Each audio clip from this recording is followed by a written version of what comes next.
Well, with the Austin Police Department, like I said, I was 1961 when I became a police officer, and I stayed with them until 1968.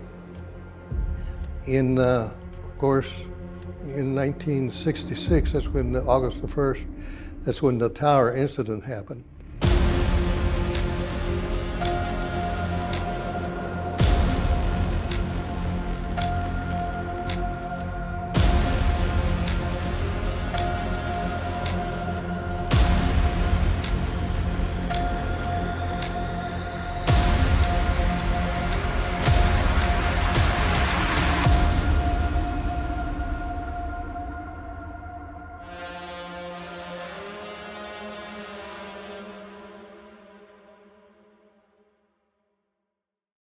KTBC Television News now presents a special program on today's mass murder in the capital city.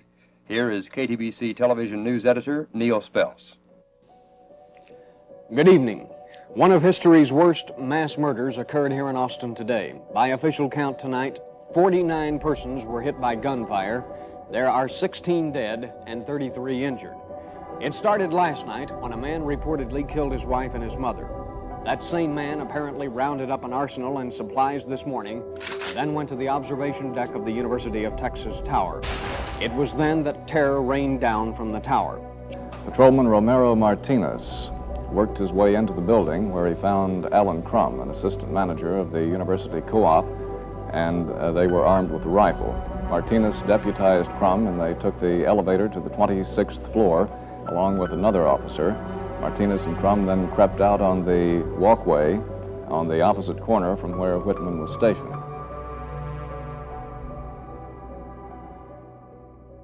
Yes, I went. I was raised in Kent County, Texas. That's where I was born. And of course, that was way out there in the middle of the sticks. Well, I left Rotan and I went to the University of Texas because my brother was going to the University of Texas. And we were both working at the state hospital 44 hours a week and carrying a full load of classes. So after one semester, I said to hell with it because I fell asleep in my finals, or else I would have done better. But I said to heck with it, and I left and I joined the Army. But the reason why when I got out of the Army, why I went into the law enforcement career, is because back in 1960, when I got out of the Army, it was very difficult for a Hispanic to find a decent job. And I went to work for the state with the State Health Department as a printer. And there was a friend there that I was working with, and he said, hey, I have a friend that is going to become a policeman. They're recruiting, the Austin Police Department is recruiting people because they have 13 people already and they need 4 more for a class of 17. And says, do you want to meet him? I said, sure. So we went out and had lunch and he told me, boy, you better go and apply because there's only 3 vacancies left. Now, there were 79 people that were taking the test for 3 positions. And I said, well, I don't have much of a chance.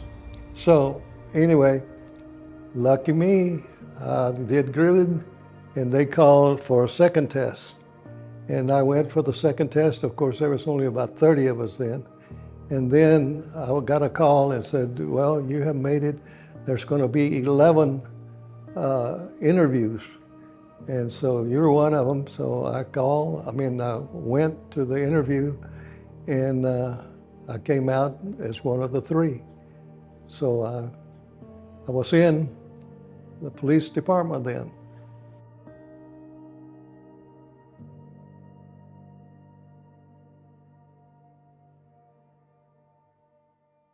As he swung his rifle toward him, he fired. As he saw him leveling the rifle, or pointing the rifle in this direction, and knowing that Mr. Crum was here. He was pointing the rifle at Crum when Martinez fired. And Martinez would come around this way. So Martinez fired and the reign of terror came to an end. The rifle that Whitman was aiming was a military surplus carbine, one of an arsenal of 7 firearms that were found in a footlocker that Whitman had hauled up with him. Besides the carbine, there was a 6mm Remington Magnum equipped with a 4-power scope sight, a 35 caliber pump rifle, plus a 12-gauge sawed-off shotgun, 2 handguns, a .357 Magnum and a 9mm Luger, and another gun that was later discovered on Whitman's body.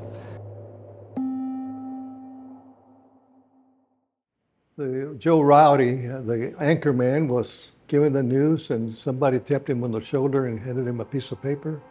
He looked at it and he said, "Ladies and gentlemen, there is a shooter." So I got concerned, so I decided they might need some help. So I called the police department.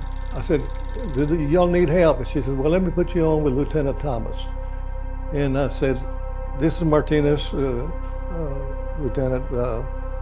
Do you need some help?" He says, "Yes." And I got out of the car and I could hear all sirens. And I knew it was bad because back in those days, the fire department had sirens, but they did not use them. Well, the fire department back in those days only went out when there was a fire, period. They didn't go out for anything else, so I knew it was the ambulances. And the ambulances back in those days was not EMS.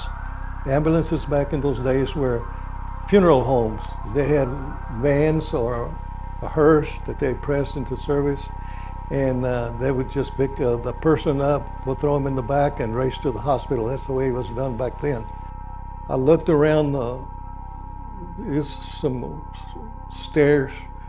I looked around the steps and I could see a woman laying down on the ground. She was wounded. She was pregnant, I could tell. And there was another body next to her. And then I could see other bodies laying around in the area. And so I made my decision there that I was going to run into the tower. Charles Whitman had an uneven academic record at the university. He maintained a low C average before he entered the Marine Corps in 1963. When he returned, he brought his grade point average up to a solid B. One of the professors who knew him well is Dr. Leonard Chrysley in the Mechanical Engineering Department. He seemed to be very well liked by the students in his class. I had him in one class myself. He did very prompt work. He did neat work. So far as I could tell, he seemed to be very happy of his family. He brought his wife up and introduced her to me. And so far as I could tell, as of fall 1962 through about May of this year, he seemed to be mature and very, very serious.